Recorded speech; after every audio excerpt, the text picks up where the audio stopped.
আসসালামু আলাইকুম। সবাই কেমন আছেন?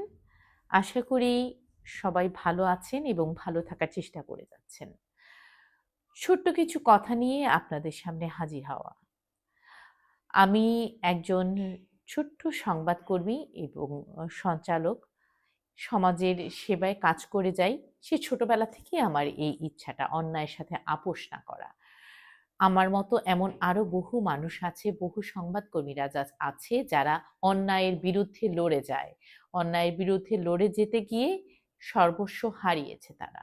সেই দলেরই ক্ষুদ্র একজন মানুষ আমি। একটা মজার বিষয় হলো এই জায়গায় থেকে যখন কোনো অন্যায়ের প্রতিবাদ করতে যাই, যদি কোনো সরকার থাকেন, যে সরকার থাকেন সেই সরকারের অন্যায় কিছু দেখাতে যাই, তখন বিপক্ষ একটি দলের ট্যাগ দিয়ে দেওয়া হয়। এরপর আপনি যারা নির্যাতিত, নিপীড়িত তাদের নিয়ে কথা বলতে যাবেন, তখনও আপনাকে কোনো না কোনো দলের ট্যাগ দিয়ে দেওয়া হবে। ছোট করে উদাহরণ দেই। যেমন সিলেটের ইলিয়াস আলী তিনি যখন গুম হলেন, এরপর থেকে ওনার স্ত্রীর এই লড়ে যাওয়া এই সাহসিকতা, এই নারীর কাছে আসলে সেলুট জানাতেই হয় তিনি কিভাবে কাজ করে গেছেন সাহস নিয়ে। যার স্বামী আসলে জীবিত কি নাকি মৃত নাকি কি করা হয়েছে কিছুই জানতেন না।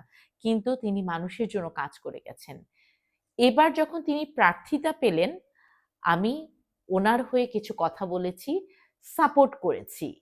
ভালোবেসেছি এই মানুষটা একজন নারী হিসেবে এগিয়ে আসছে বলে। তাই কিন্তু আমাকে এক ধরনের ট্যাগ দিয়ে দেওয়া হয়েছে আমি বিএনপির। আসলে মূলত আমি কিন্তু কোনো দলের নই। ঠিক সেভাবেই আমি হাসনাত আব্দুল্লাহর কথা যখন বলতে যাই, হাসনাত আব্দুল্লাহ তারা যখন কাজ করেছে, আমরা তখন ঢাকা বিশ্ববিদ্যালয় থেকে দেখেছি ছেলেগুলো কিভাবে কাজ করেছে। এরপরে আমি হয়ে গেছি এনসিপি। যদি আমি আবারও জামায়াত শিবিরে কোনো কথা বলতে চাই যে না তারা এই কথাটি ভালো বলেছেন, তখন আমাকে শিবিরের ট্যাগ দিয়ে দেওয়া হয়। যেমন জুলাই আন্দোলনের সময় অনেকেই অনেক বয়োজ্যেষ্ঠ সাংবাদিকরাও আমাকে দিয়েছেন শিবিরের ট্যাগ। তো এখনো এমন অনেকভাবে পাচ্ছি বিএনপি ট্যাগ। যেমন আমি ডক্টর তাসনিম জারাকে মূলত ব্যক্তিগতভাবে খুব শ্রদ্ধা করি এবং পছন্দ করি। স্বতন্ত্র প্রার্থী হিসেবে ফুটবল মার্কা নিয়ে তিনি লড়ার চেষ্টা করছেন। আমি মন থেকে ওনাকে শ্রদ্ধা করি এবং এপ্রিশিয়েট করি।